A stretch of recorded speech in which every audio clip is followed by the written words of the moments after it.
दास्तान इश्क की भाग 18। अब तक आपने पढ़ा, आदित्य मीटिंग के लिए सभी सरपंचों को घर पर बुलाता है। सभी उसकी शादी की बात सुनकर हैरान होते हैं और उसे बधाई देते हैं। अब आगे। आदित्य घनश्याम जी और बाकी सरपंचों के साथ घर के अंदर आता है। राधिका लाजो डाइनिंग टेबल पर खाना लगवा रही थी। वो सबको आते हुए देखती हैं और एक नौकर से पानी लाने को बोलती हैं। आदित्य सबके साथ हॉल में रखे हुए सोफे पर बैठ जाता है। आदित्य लाजो को राधिका को बुलाने के लिए कहता है। लाजो हाँ में सिर हिलाती है और राधिका को लेने चली जाती है। कुछ देर में लाजो राधिका को लेकर आती है। सभी उसे देखकर खड़े हो जाते हैं और राधिका सबको हाथ जोड़कर प्रणाम करती हैं और बैठने को बोलकर खुद आदित्य के पास बैठ जाती हैं। सबने देखा राधिका के हाथ में प्लास्टर और सिर पर बैंडेज बंधा हुआ है। घनश्याम जी ने कहा, माफ कीजिएगा ठकुराइन, हमें पता नहीं था कि कुंवर ने शादी कर ली। हम आपके लिए कोई तोहफा लेकर नहीं आए। राधिका ने मुस्कुराकर कहा, तोहफे की जरूरत नहीं है, बस आपका आशीर्वाद रहे उतना ही काफी है। उनमें से एक, जिनका नाम किशन था, उन्होंने पूछा, आपको इतनी चोट लगी कैसे? राधिका से पहले आदित्य बोला, वो एक हादसा था जिसमें इनको लग गई। कुंवर कुछ छुपा रहे हैं? इतनी चोट लगी है इनको? और घनश्याम जी ने कहा, नहीं घनश्याम जी, हादसा ही था, बस इनको ज्यादा लग गई। आदित्य ने उनकी बात के बीच में ही कहा। लाजो ने राधिका को इशारे से कहा, खाना लग गया है। राधिका ने कहा, बाकी बातें बाद में करेंगे, चलिए सब, खाना लग गया है। आदित्य के साथ सब लोग उठकर डाइनिंग टेबल पर आ गए। आदित्य ने राधिका के लिए कुर्सी निकाली, उसको बिठाया और खुद उसके पास वाली कुर्सी पर बैठ गया। सभी बैठ गए थे। नौकरों ने खाना परोसा और आदित्य के शुरू करने पर सबने खाना शुरू किया, लेकिन राधिका उल्टे हाथ से खा नहीं पा रही थी। आदित्य ने देखा तो वो राधिका को अपने हाथ से खिलाने लगा। सबने खाना खाया और लाजो राधिका को वापस रूम में छोड़ आई। उसने राधिका को दवा दी और आराम करने को बोला। घनश्याम जी ने आदित्य से कहा, अगर कोई भी जरूरत हो आपको तो बेझिझक कहिएगा, और हाथ जोड़कर बोले, अभी हम चलते हैं। आदित्य ने मुस्कुराकर जी कहा और भुवन को सबको बाहर तक छोड़ने के लिए बोला। तभी आदित्य का फोन बजा। केशव का नाम फोन पर दिखाई दे रहा था।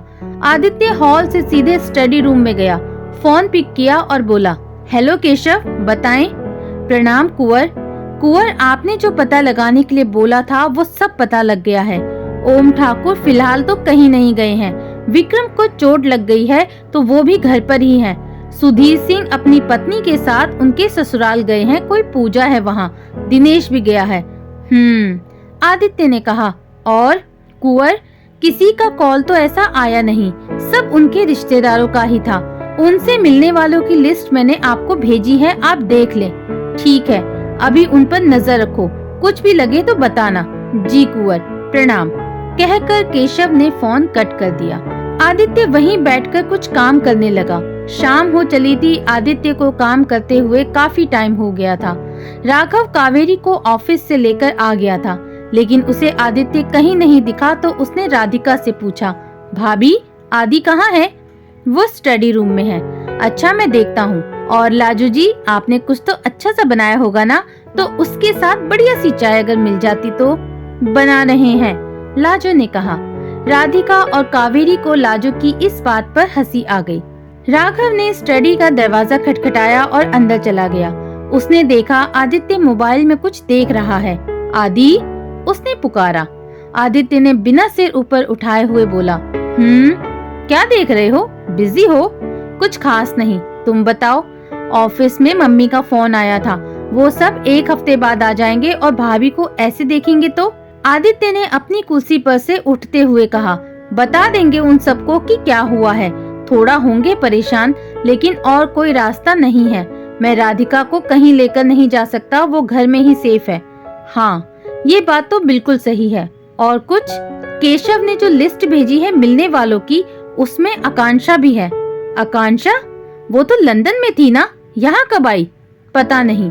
और वो विक्रम से मिलने कई बार आई, उसके परिवार वालों के साथ। परिवार के साथ? चलो देखते हैं, फिलहाल तो बाहर चलो, सब चाय पर इंतजार कर रहे हैं। चलो। आदित्य और राघव दोनों बाहर आ गए। राधिका और कावेरी उन्हीं का इंतजार कर रहे थे।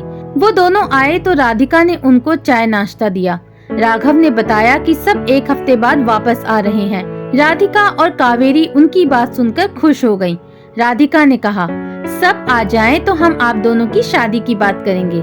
हाँ बिल्कुल, अब इसको भी कोई कंट्रोल करने वाला चाहिए, आदित्य ने कहा। राघव मुस्कुरा रहा था और कावेरी सिर नीचे किए हुए थी। 1 हफ्ता यूं ही निकल गया। देवेंद्र जी और वीर प्रताप जी को एयरपोर्ट लेने आदित्य और राघव दोनों गए थे। वो दोनों बाहर खड़े थे कि उन्हें सब आते हुए दिखाई दिए। आदित्य और राघव ने आगे आकर सबके पैर छुए। रूपाली ने दोनों को गले लगा लिया और हालचाल पूछे।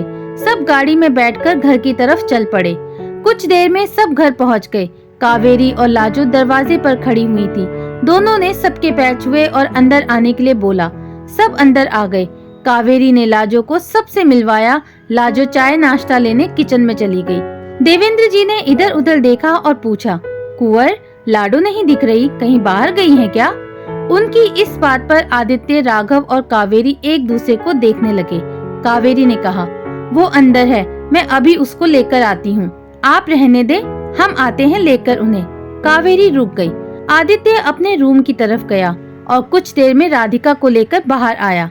राधिका के सिर पर अब बैंडेज नहीं था, लेकिन हाथ में प्लास्टर अभी भी था। सबने जब राधिका को ऐसे देखा तो उठकर अपनी जगह से खड़े हो गए। शीतल लगभग दौड़ती हुई राधिका के पास पहुंची। राधिका, क्या हुआ? कहकर उन्होंने उसे गले से लगा लिया। रूपाली भी राधिका के पास आई और पूछा, क्या हुआ ये सब? राधिका को इतनी चोट कैसे आई? कुछ नहीं हुआ हमें, हम ठीक हैं, राधिका ने कहा। ये कहाँ से ठीक है? हाथ में प्लास्टर और किसी ने हमें बताया क्यों नहीं? रूपाली ने थोड़ा जोर से पूछा। आदि, क्या हुआ है? आप बैठिए काकी, हम सब बताते हैं। आदित्य ने सबके साथ राधिका को ले जाकर बैठा दिया और सब बात बताई जो हुआ। वीर प्रताप जी ने सब बात सुनी और बोले, विक्रम और दिनेश ने इतना कुछ कर दिया और पुलिस ने उन्हें अरेस्ट क्यों नहीं किया? किया था, लेकिन उनका वकील पूरी तैयारी से बैठा था, शायद बेल मिल गई उन्हें। वैसे भी उसे सजा हम देंगे। पुलिस हिरासत में वो वैसे भी बहुत दिनों नहीं रहेगा। ओम ठाकुर उसे छुड़ा ही लेंगे, आदित्य ने कहा। तो क्या सोचा है आपने? देवेंद्र जी ने कहा, फिलहाल तो हम कुछ नहीं कर सकते क्योंकि राधिका को चोट लगी है। वो जब तक पूरी तरह से ठीक नहीं हो जाए हम कुछ नहीं करेंगे, आदित्य ने कहा। सब उसकी इस बात से सहमत थे। लाजो ने सबके लिए नाश्ता लगवाया और चाय बनाई। आपका ट्रिप कैसा रहा? राधिका ने पूछा। ट्रिप बढ़िया था, सब ने कहा। अब आप थोड़ा रेस्ट कीजिए, फिर हमें वहाँ की बातें बताना, राधिका ने शीतल से कहा। वीर प्रताप जी और रूपाली अपने घर जाना चाहते थे, लेकिन आदित्य ने उन्हें रोक लिया। दोपहर को सबने खाना खाया। शीतल और रूपाली ये देखकर खुश थे कि राधिका और आदित्य साथ हैं। सब बैठकर बातें कर रहे थे। कावेरी का फोन बजा तो वो फोन लेकर बाहर चली गई। बातों ही बातों में रूपाली ने कहा, अब राघव को भी बांधने वाली मिल जाए तो बस मैं फ्री हो जाऊं। राघव ने कहा, आप फ्री कैसे हो जाएंगी? वो ऐसे कि तब तुम उसके साथ बिजी रहोगे और मैं तो कह दूंगी अपनी बहू से कि अब तुम संभालो। राधिका, अब तुम्हारी जिम्मेदारी है इसके लिए अच्छी सी लड़की ढूंढना, बिल्कुल तुम्हारी तरह। काकी, आप पहले राघव जी से तो पूछ ले, क्या पता उनको कोई पसंद हो, राधिका ने कहा। अरे इसे कौन पसंद करेगा, वो तो हमें ही करना पड़ेगा। काकी, वैसे हमें पता है कोई है जिसे राघव पसंद है, आदित्य ने कहा। क्या कह रहे हो आदि? किसी को ये पसंद आ गया? कौन है वो? अरे उसने ठीक से देखा नहीं होगा इसे। राघव रूपाली की इस बात पर मुंह बनाकर देखने लगा। वो बोला, देखा, इनको मैं पसंद नहीं हूँ और कोई मुझे पसंद करे इनको यकीन ही नहीं है, राधिका ने कहा। काकी, ज्यादा दूर जाने की जरूरत नहीं है। राघव जी के लिए अगर आपको ऐतराज ना हो और आपने हमें जिम्मेदारी दी है तो कावेरी को राघव जी पसंद है और राघव जी को कावेरी। क्या कावेरी?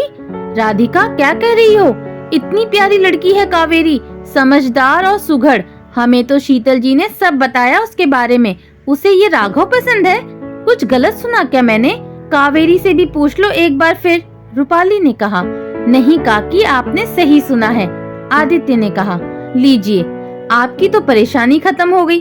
4 धाम की यात्रा सफल हो गई। आज ही हम आए और ये देखिए मुराद पूरी हो गई आपकी। शीतल ने कहा। तभी कावेरी बात करके अंदर आ गई। सब उसकी तरफ देखने लगे। उसने पूछा, क्या हुआ? रूपाली खड़ी हुई और बोली, हमें कुछ पता चला है। कावेरी ने राधिका की तरफ देखा जो इस वक्त शांत थी। रूपाली ने कहा, मैं तो तुम्हें बहुत समझदार समझती थी, लेकिन ये क्या, तुम तो बिल्कुल भी समझदार नहीं हो। सोच समझ के फैसला किया है तुमने। कावेरी को कुछ समझ नहीं आ रहा था कि किस बारे में बात हो रही है। उसने पूछा, किस बारे में फैसला? रूपाली ने कहा, हमारी बहू बनने का फैसला। कावेरी 1 मिनट के लिए स्तब्ध हो गई। उसने अपनी नजरें नीची कर ली। रूपाली ने उसका हाथ पकड़ते हुए कहा, सोच लो एक बार फिर, कह रही हूँ। कावेरी वैसे ही खड़े हुए मुस्कुराने लगी। रूपाली ने वीर प्रताप जी से कहा, हमें तो कावेरी अपने राघव के लिए पसंद है, आपकी क्या राय है? जब आपको पसंद है तो हमें भी पसंद है, वीर प्रताप जी ने कहा। रूपाली ने कावेरी को गले से लगा लिया। अब इतनी बड़ी खुशी है तो मुंह मीठा करना तो बनता है। लाजो, मिठाई ले आओ जो हम यात्रा से लाए हैं, शीतल ने कहा। लाजो मिठाई लेकर आई और सबने कावेरी और राघव को मिठाई खिलाई। आशा करती हूँ दोस्तों, कहानी का ये भाग आपको पसंद आया होगा। अगर पसंद आया है तो प्लीज मुझे कमेंट करके जरूर बताएं। अगर आपको ये कहानी पसंद आ रही है तो मेरे चैनल को ज्यादा से ज्यादा लाइक, शेयर एंड सब्सक्राइब करें। बहुत जल्द मिलती हूँ आपसे इस कहानी के अगले भाग में। तब तक के लिए बाय बाय।